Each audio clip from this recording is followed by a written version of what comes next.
This is the Best or Worst podcast. And now, here are your hosts, Koji Stephen Sakai and M. Martin Mapoma. Welcome. This is Koji. And this is Martin. And this is the Best or Worst podcast. This is episode 82. Our society is so focused on celebrity, we sometimes forget that regular people lead interesting lives too. Best or worst moment of our lives. Hosts Koji Stephen Sakai, that's me, and M. Martin Mapoma, that's you. Boom, right here. Are here to let your story out. We put people on the spot. What are you going to hear? It could be funny. It could be poignant. It could be sad. You'll know when we know. Best or Worst is now a twice weekly podcast. On Tuesdays, which was 2 days ago, we got to know our guests. And on Thursdays, which is today, we find out their best or worst moments. Nailed it. All right, welcome back, guys. And we are back again with G. Riley Mills. What's up? For the second episode, not part two, second episode. Yes. And this is kind of terrifying, not knowing which way you're going. See, he gets it. That's awesome. That's a great aspect of the show. Yeah, well, it's funny because I have gone, if you've listened to a few of the shows, you'll see that I was going one way for the longest time, and Koji stepped in and was like, it's no longer predictable, dude. You just gotta, because, with the whole COVID thing going on, I was like, you know what, I want to hear some good stuff. Right. So everything was bad, but then, it makes everything become very vanilla or, very whatever. So I'm actually going to let Koji decide on this one because I know what I want to hear from Gary, but I think it would be kind of cool to hear what Koji wants to hear. Best or worst. So I guess best or worst moment. Go ahead, Gary. Can you see me okay? There's no drag. There's no anything. Yeah, no, you're good. You're totally good. Awesome. Cool. I'd love to hear Gary's worst moment. Going worst, huh? Whew. Yeah. Something that you can I always say something that you can just go right to and just get a strong emotion from still. So this is easy. I think you'll appreciate this one, Martin. Now, when I was trying to figure out which way to go, best or worst, you could go to the deaths of a relative. You could go to a tragic car accident type of thing. Those are one way. I think this one you will appreciate. For this one, I got to go back to around 1997 and the height of really the acting career and things really taken off for me in Chicago. Now, this is a story I've never told publicly. However, I used to tell it when I taught acting at the Actors Center. At the end of the 10-week class, this would be my closing story to send all these actors out into the world to begin their career and start auditioning. So back in 1997, I had just guest starred on ER. I had done ER with Ewan McGregor, got to work with him. I had a movie that was at Sundance Film Festival that I was one of the leads in. Things were cooking. I had just done a commercial in Detroit for Clark Gas Company.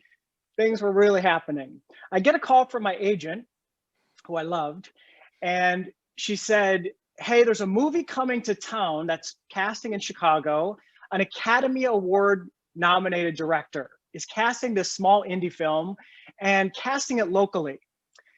I said, that's fantastic. I'm super excited. Let's do this. She said, there's only one problem. I submitted you. They don't want to see you. I said, oh, okay. Why are you calling me? She said, the casting director, who's from Boston, wants someone to be a reader for the auditions.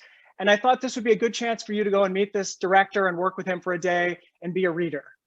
So right away, my ego is hurt and I'm upset. I go, no, I don't want to do that. Why would I do that? I'm not getting paid. I want to be considered. She said, I think it'll be good. Just trust me, go do it. Maybe if it goes well, you'll get to know him and there'll be a part, like a gas station attendant #1. And I go, okay, I'll listen to you, fine. So I suck it up and I go down, and I'm not going to say who the director is, but with a little, because he's still alive. He's still alive. Good idea. Good idea. You're going to have enough clues probably that if you really want to find out who it is, you'll be able to find out. So I say, yes, I'll do it. So she sends me the script. I read the script. I get the sides that I'm going to be helping out with the auditions for, and I practice it, right? I get it ready. Even though I'm just a reader, I get it ready. I get dressed. I go down. I meet the director, the casting director at the hotel, and we do auditions all day. I'm the reader. First half of the day, all the actors are coming in for this lead. It's the lead role they're looking to cast. the lead role, and it's this guy's life story, the director's life story. Of course, every actor who's coming in, they're my competition for everything in Chicago. So it makes it worse and more humiliating, right? That I'm the reader. They're going, what are you doing as the reader? I said, hey, good to see you. Good to see you. So I'm reading, but I'm giving it everything I've got, right? I'm doing a really good job. And I know all the actors. I've done a play or I've done a film with them. So I'm giving them a lot to work with, right? We're having a blast, which is making their performance better. Then all the females come in for the love interest. And again, I'm doing everything with them too. It's great. Also, the director and the casting director, they don't know all these local actors. So there's a question of, wow, she was really great. What do you know about her? And I could say, I did a play with her 2 years ago. Unbelievable. She studied here. She's done this. She's really good. Can she do this? Yeah, she can do that. She could definitely handle that. So they're loving having me in the room. So we finished that first day of auditions. And I'm waiting for the director to say, hey, I'd like you to be gas station attendant number 2, because you're just so good as the reader. That did not happen. And so I leave and I'm walking home. I get a page, because this is back when pagers were still the thing. I get a page from my agent. She said, they want to know if you can come back tomorrow for the callbacks and be the reader again for the callbacks. And I go, are you kidding me? This is bullshit. You said I was going to be gas station attendant number 1. Come on, man. She goes, just do it. I think it's a good thing. I go, fine, I'll do it. Because I love my agent. Linda Bernasconi, I don't know if you remember her. Yeah. She was an agent. Fantastic. I'd do anything for her. So the next day, of course, I put on my suit again. I go back down. And now it's callbacks. The 4 or 5 guys it's down to come in. They're like, hey, you're back. I'm like, yeah, here we go. So I do the reading again. Then I do the females come in. It's down to 4 and 4, whatever it is, for the leads in this movie, right? We finish. It's done. It's great. And the director says, well, thank you very much. That was great. Casting director, her name was Susan. She goes, hey, thank you very much for your help. That was great. I'm waiting we'd love you to play gas station attendant number 1 because you're so talented and you're perfect for the role. That did not happen. So I leave and I'm pissed. And at the time I'm working part-time at the health club, Martin, you know, the health club that I eventually bought years later. But I'm working at the health club. That was my waiter job. As I'm going back to work to finish my shift, I get a page and it's Linda, my agent. I'm like, Jesus, what? They want a 3rd callback day? What do they want on? And I pick up the text. I get into the health club. I call her. And she says, she goes, how did it go? I go, it was fine. It was fine. No gas station attendant number 1, but it was all right. I go, who did they cast? Did they tell you who they picked? Because I know who I'd pick, right? Of the people I saw, I'd give it. And she said, they didn't cast it yet. She said, but it's come down to 2 people for each role. And I was like, who? And she said, well, for the male role, one of them is you. So it's this story that never happens, right? For actors of the reader is somehow so good that the director discovers during the process, we've got to cast the reader. They're the best one. So it came down to me and one other person. His name was Tony Verville. I don't know if you knew him. Yeah. And she goes, I go, who's the other person? She goes, Tony Verville. I was like, oh my God, you got to be kidding.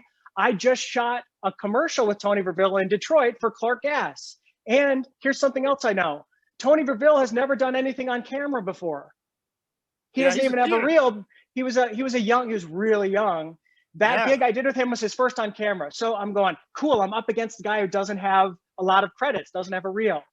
So I said, what's going to happen now? What does this mean? She said, the director, we'll call him Ron, wants you to come out to his estate, his place in Indiana, and spend the day doing readings, right? With the two men, the 2 women. He's just going to switch you in and out. He's going to do readings at his house. That's the callback.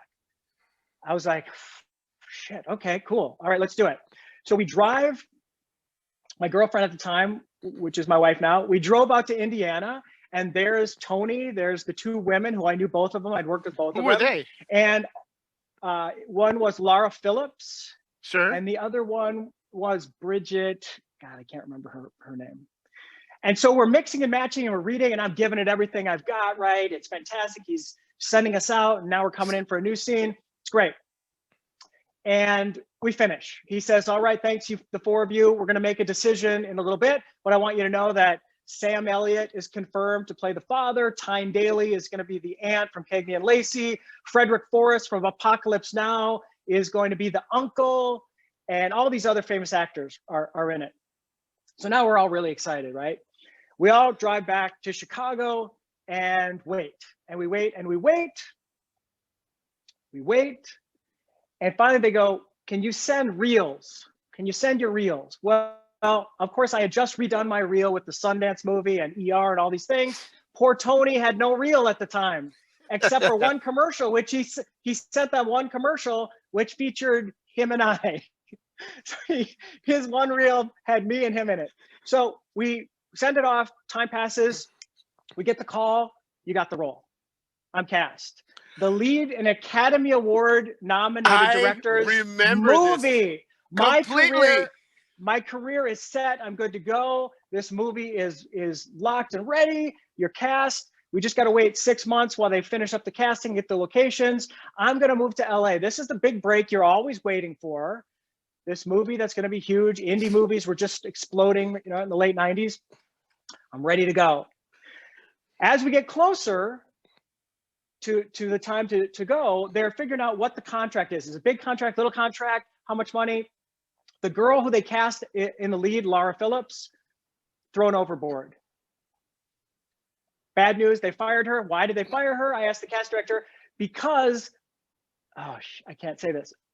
Yeah, you can. The director is famous for a Christmas movie. There's way too many clues here. This is gonna kill me. And the little girl from that famous Christmas movie is now a beautiful 20-year-old. He wants to cast her as your love interest. So I'm like, this is great for me. Bad news for Lara.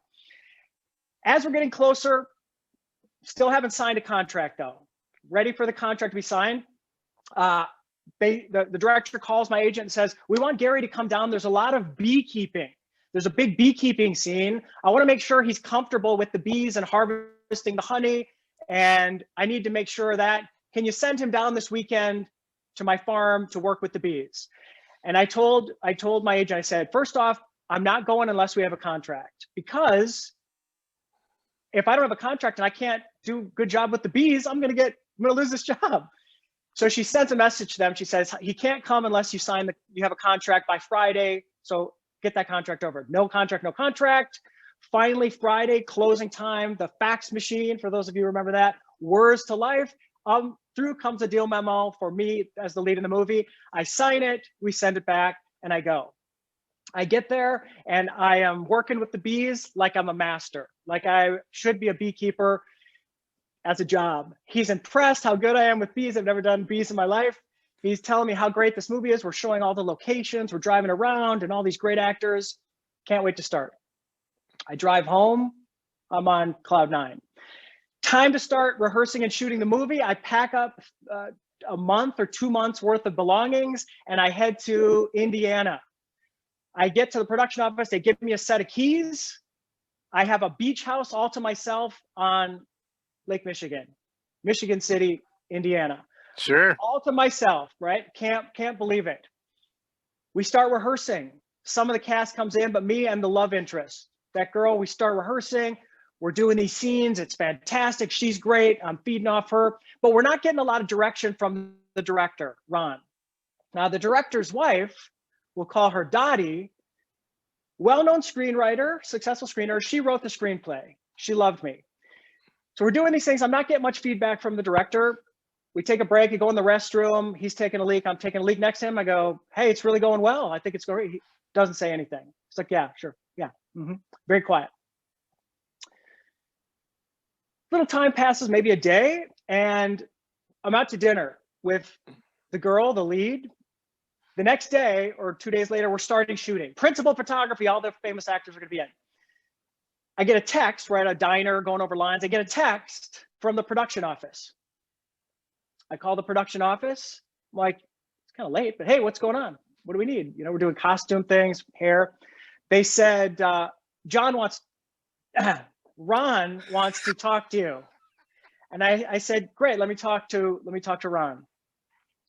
The director comes on and he says, hey, Gary, it's Ron. I just want to let you know I'm replacing you. We'll make arrangements with your agent. Click. So my face drops, and the woman sitting across from me says, "What happened?" I said, "I just got fired." And she starts crying. She can't believe it.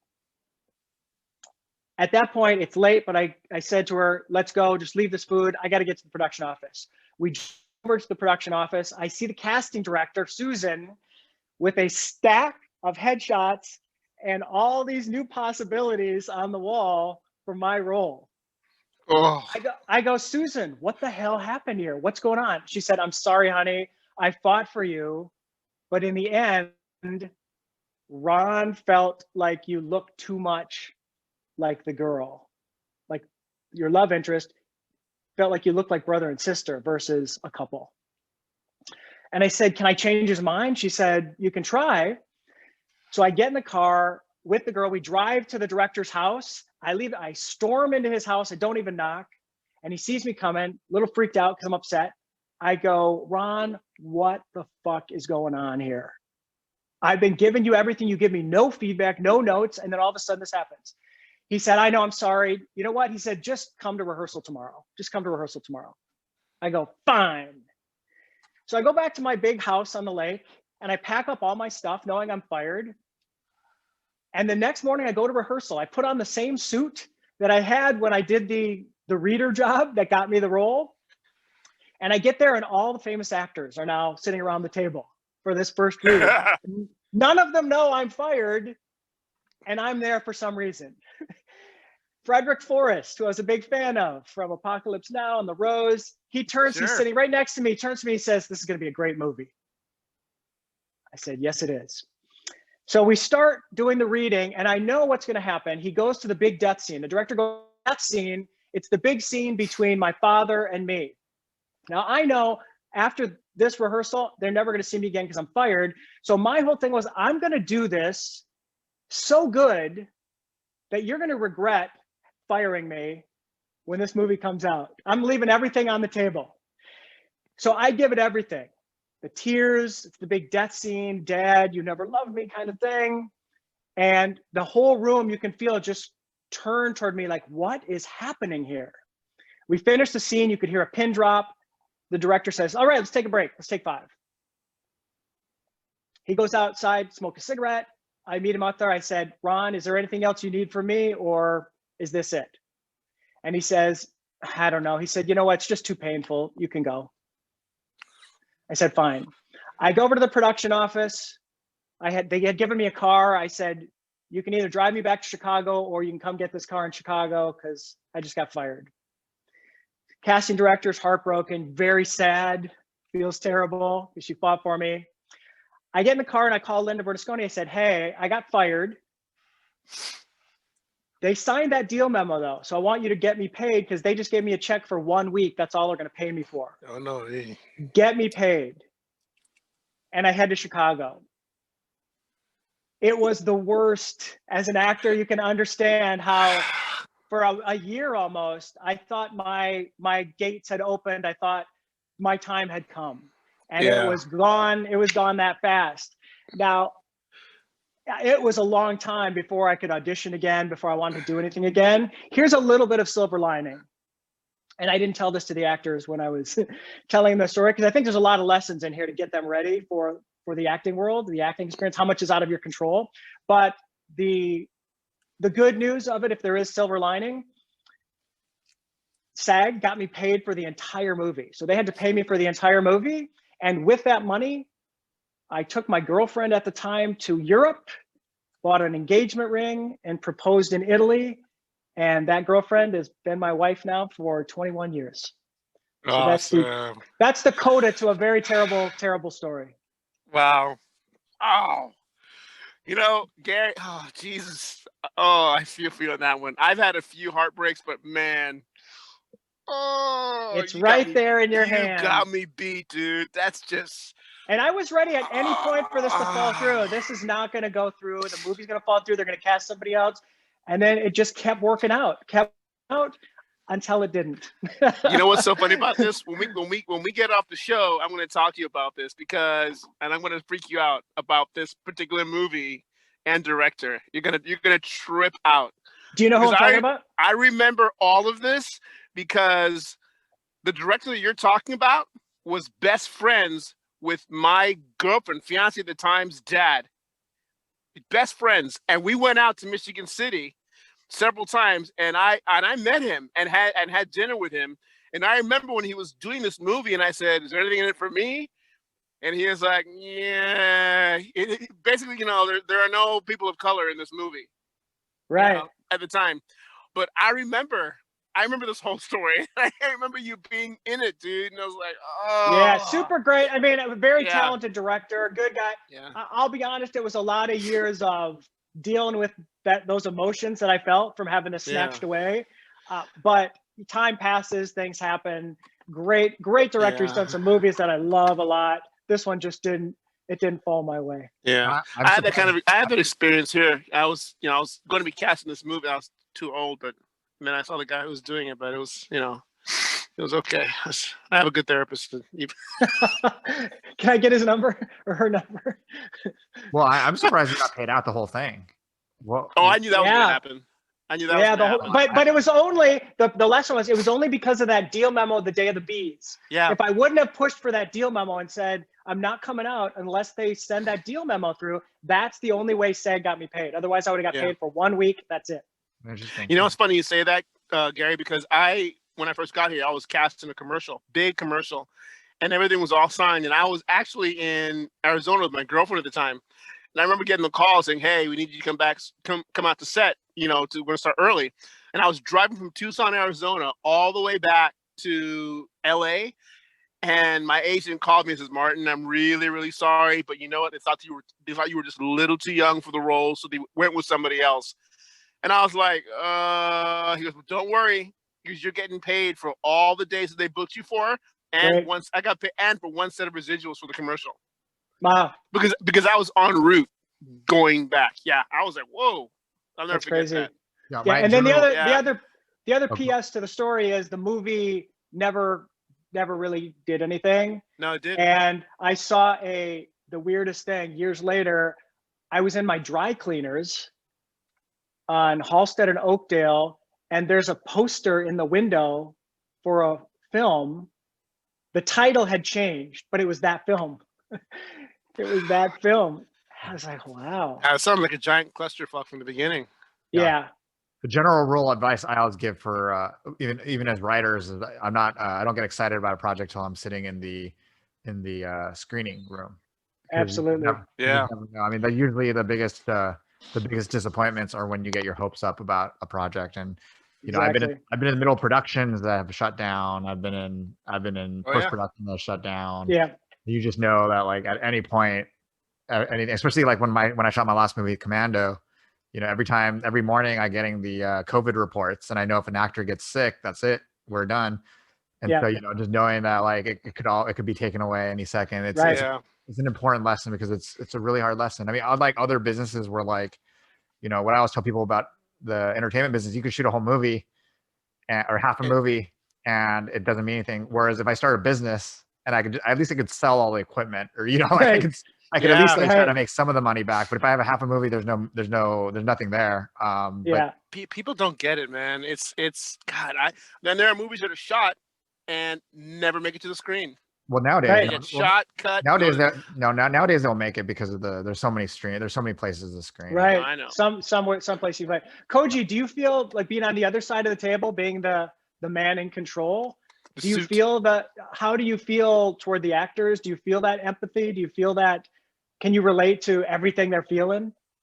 Well, it's funny because as you were sharing, I was on the other side of that. I felt like on the other side. Right, I'm thinking of all the reasons why I would because I'm not the director, but if the director told me that, I have to fire the person, and I've had to fire actors before. Sure. Or not fire, but well, I guess it is firing. But I think there's a good way to handle it and a bad way to handle things. And I think that if I was talking to the director, I would have wanted him to do it earlier than later. Not to wait that long. That's why it's really important to have good communication. So when I'm working with a director, I want to every day we're talking a lot, and I'm getting so I could, if he doesn't like the camera person or he doesn't like the actor, I need to get that person off the set sooner than later, and try to be able to. So I think that there's that. I think though, yeah, like I think there's kind of an adversarial relationship sometimes between production and the actors. And so I know how, like, when you're saying going back to the production house, I was like, oh no, like I can imagine the production office. Yeah. They must have been bracing for you to walk in like, oh shit, here he comes. I'm sure they were bracing. I'm sure they're like warned, he's coming. Yeah. I was trying to fight to change their mind, right? It's not over until it's over. you handled it, I think at the time, you handled it a lot better than I would have. I think just in my own, I don't know. I say that now, but you learn really fast in this business not to burn any bridges. Oh, you fight for yourself, but you learn really fast not to burn any bridges, which I actually saw happen in front of me on several times in Chicago. That just blew my mind. Way too small of a town to do that. Oh yeah, it was crazy. Wow, this has been amazing, guys. That's one of the most heartbreaking stories I've heard, because as an actor, I know that feeling, but for me, it's happened where, I was at a callback and it was final callback. So it was down to me and some other guy, and you wait, a couple of days and you think you're going to get it, and then it goes to someone else. That was pretty much the extent of, especially, Chicago, if I got cast in something, I was never cut out of anything, Yeah. That happened to me one time here, one of the last things that I'd done, but to get that close and you're, yeah, it's brutal. And I know you've all had Christian Stolte on. Yeah. You've had Christian Stolte, right? So he has the other side of the story where you land that one plum gig in Chicago and it changes your life. Right? Yeah. How long has he been on Chicago Fire? 10 years. Did you watch Did you watch his episode with us? I did. It was a great episode. Yeah. I love Christian, man. He's just, and he's one of those guys you could never wish more success on. It's like, I want him to get as much success as possible, because he's such a stand-up guy, and he was always so good and encouraging to me when I was an actor. One of the things that surprises me about your story also is that the fact that they were casting somebody without a name recognition already that's a huge. Yeah, the whole idea is they brought all the stars he'd worked with over the years, where he was calling in a favor, because it was not a huge giant budget movie. And he called in all these favors. So we're sitting doing the table read. I'm looking across at all these people that I've seen for so long, knowing I'm fired, and they don't know it. Yeah. Wasn't Sam Neill on that movie? Sam Elliott was originally Sam Elliott was the original dad, right? And then at the last minute they replaced him. Yeah, I think he couldn't do it. Yeah, which is really common in film. Yeah. So what's the one lesson that you take from that story today, in terms of if you had to give yourself advice? I think, certainly the pain that I felt at the time and the heartbreak that Martin was just talking about as an actor, that I thought this was the door that was opening finally as an actor, and all that hard work paid off. You just have to know the highs are higher and the lows are lower in the arts. And you got to be, if you don't want both of those things, you don't want an occupation in the arts, because so much is out of your control. You can only do what you can do, and that's it. And in the end, sometimes it's out of your control. You just have to let it go and move on to the next thing. That's it. So true. Yeah, I was surprised about the no name, because when I talk to actors about casting, and when I talk about casting somebody without a name, usually it's like it has to be that person has to come in and be so amazing that we have to tell the distributor, we have to tell tell the funders that this guy is worth it, this person's worth it, and usually it's not. So the fact that you were there, and they didn't cast the name, they didn't replace me with the name. Yeah. They replaced me with another local Chicago actor, which I will talk about once we're done. Another good actor, couldn't look any different than me, but he kind of looked like the director. He looked like the director, so that probably helped.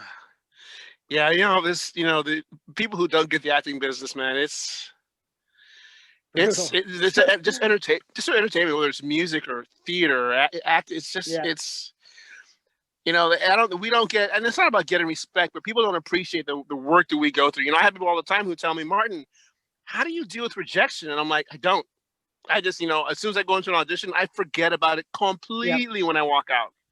Yeah. And they're, how can you do that? I said, because if you don't, you won't last a month in this business.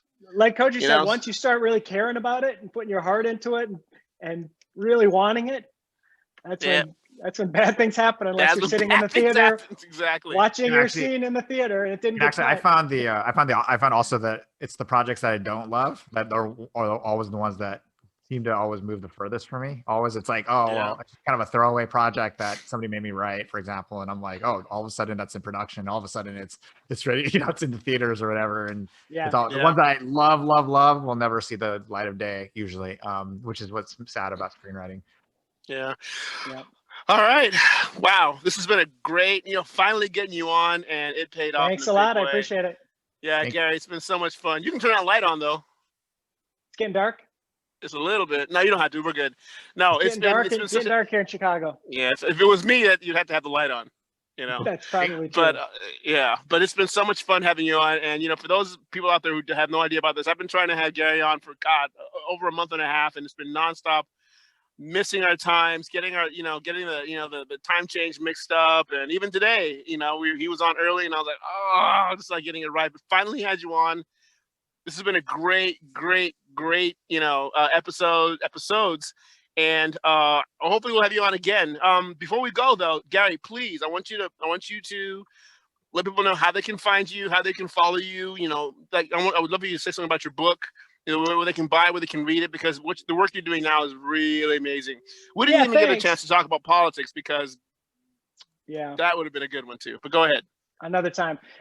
My newest book that I co-wrote with my Pinnacle co-founder on communication and all these acting techniques we bring in to the corporate environment. It's called The Bullseye Principle. You can go to Amazon and check it out. The company is called Pinnacle Performance Company. And you can go to pinper.com, PINPER.com, and read all about the work that we are doing. Cool. So Koji will shoot you an email. I'll shoot you an email. We'll get all that stuff, and we'll put it onto the as a tag on the when we promote the episode. Cool. Cool. All right. G. Riley Mills. Thanks, guys. Gary. Thank you, guys. Appreciate it, guys. Bye, everybody. Thanks, Koji. Thanks, Martin. Bye, guys.